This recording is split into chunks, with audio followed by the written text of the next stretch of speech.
Yan mga idol, mga sir. Gusto ko lang ipakita sa inyo at i-update kayo dito sa Yagi na directional antenna 9 element. Yan. Bali, 3 weeks ko na rin siguro siyang gamit. Ayan. At ngayon nga mga idol, mga sir, ay binaba ko siya.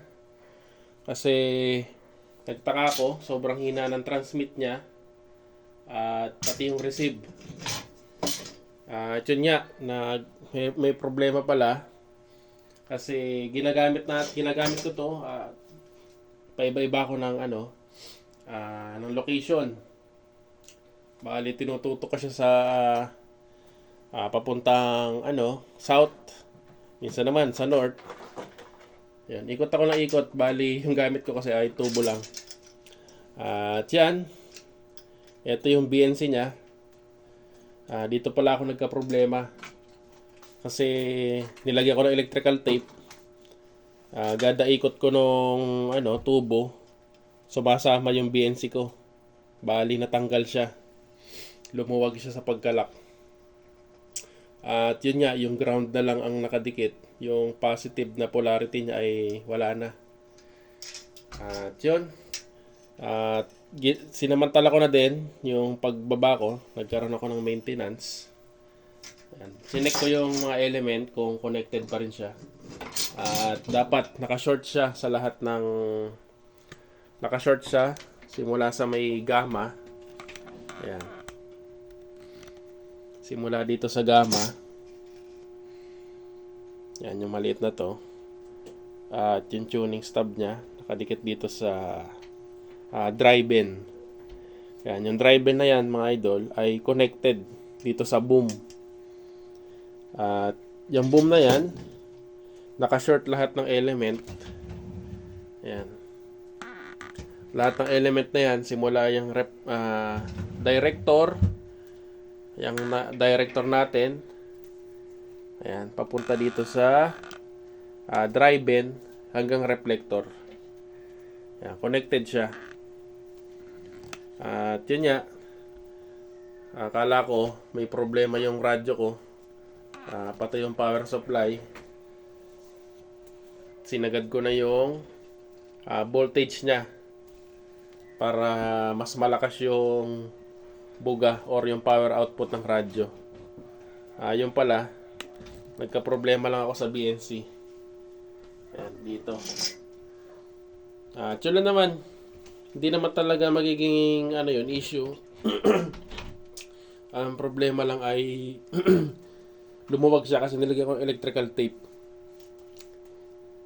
Ayan, hindi na siya nag-play. At yan, sa mga gustong magpagawa nito, mag-comment lang kayo. Napakalakas ng receive niya. Transmit.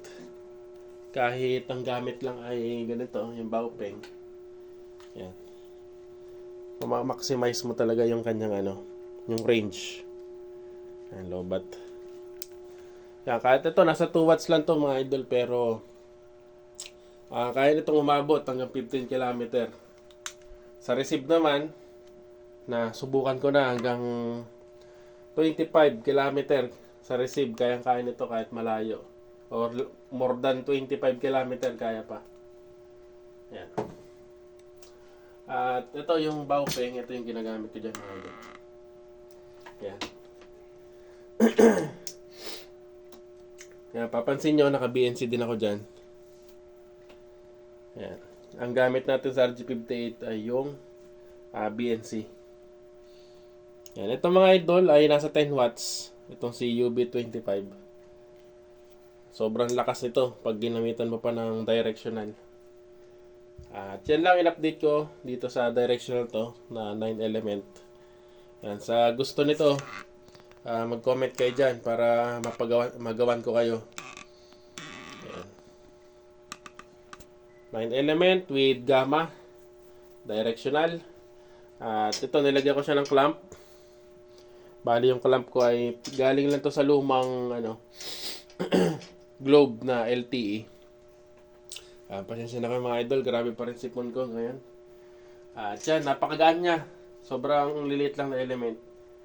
At ganyan pag UHF.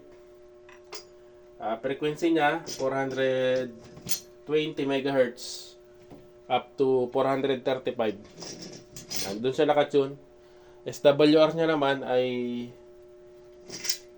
nasa 1.5. Pababa. Ayan yung ating gamma. At binago ko na rin yung gamma nito. At ito nga kasing 9 element na to ay unang gawa ko lang. Kaya naka-cable tie siya. Pero matibay yan mga idol kasi naka-double siya. Double na cable tie. Bali sa isang element ay 4 na cable tie. Kaya kapit na kapit yung element natin dito sa boom. At yun, trial and error kaya hindi ko siya binutasan. Pero yun nga, isang trial ko pa lang ay naging success naman tong antenna to. Ayan. At hanggang dyan muna mga idol. Pinakita ko lang sa inyo ulit yung update ko dito sa aking Yagi na directional. Bali, yan ang main antenna ko. Gamit ko siya sa 25 watts na mini base radio ko. Ayan. Dyan, dito muna. Comment na lang kayo dyan mga idol. Maraming salamat.